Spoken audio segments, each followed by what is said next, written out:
Good Saturday morning to you.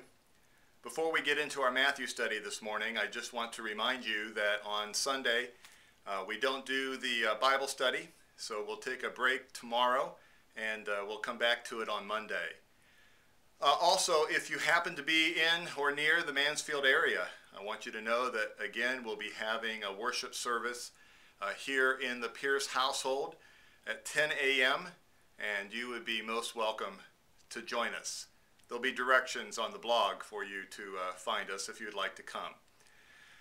Well, this morning, let's get to it. Believe it or not, we are going to finish up our Matthew chapter 1. It only took us 2 weeks to get through the first chapter. That's a record pace, don't you think? Let's read together the last 2 verses of Matthew 1 together, beginning with verse 24. When Jesus woke from sleep, he did as the angel of the Lord commanded him. He took his wife, but knew her not until she had given birth to a son, and he called his name Jesus. Now, just to break this down as straightforwardly as we can, we see here that when Joseph woke up from his dream, where he saw the angel, and the angel had given him instructions, that Joseph responded. And we see a complete change in direction in terms of what Joseph was going to do before and what Joseph did after the dream. Remember that before his encounter with the angel of the Lord, Joseph had in mind to divorce Mary quietly.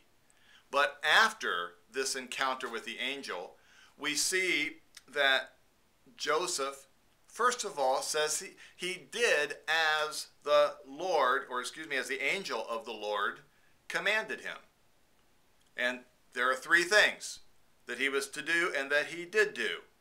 First of all, he took his wife. In other words, he did not divorce Mary. We see, secondly, that he knew her not, meaning that he did not have any form of a physical relationship with Mary until she had given birth to a son. And then finally, we see that he called his name Jesus. Joseph was obedient, and Joseph changed. This encounter with the Christmas story caused a change in Joseph's behavior, and he was obedient. He did as the Lord commanded him. You know, we each year have an experience with the Christmas story.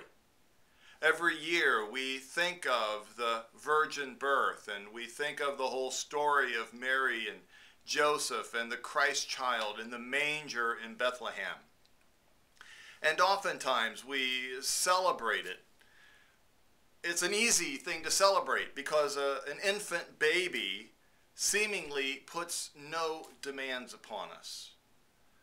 But the reality is that when we encounter this story, there are demands upon our life. There are demands to believe or to not believe, to accept the virgin birth or not to accept it, to believe that Jesus was fully God as well as fully man or not. And if we do believe those things, if we do encounter this and take Matthew chapter 1 as truth that we celebrate at Christmas, well then what does that tell us about what we should be doing when we get to Matthew chapter 5 and Matthew chapter 6 and Matthew chapter 7? You see, this baby, this God-man, Christ child, baby in a manger, does cause us to have to make a change. We were going one direction before we encountered Christ, and after we encounter Christ, we make a choice as to whether or not we turn or stay going along our same path. Joseph made a change. Joseph changed his mind from divorcing his wife to accepting his wife. Not only do we change direction, but we say, we are going to be obedient. Christ, whatever it is that you ask of me, that's what I am going to do. And frankly, this is not something that is mysterious or that is strictly spiritual, that somehow God has to make very clear to us what he wants us to do. He has given us his word. If we do what he tells us in his word, we'll go a long ways towards being like Joseph and being obedient to the Christ child, Jesus. I hope you have a great weekend, and I look forward to picking up the story with you again Monday morning.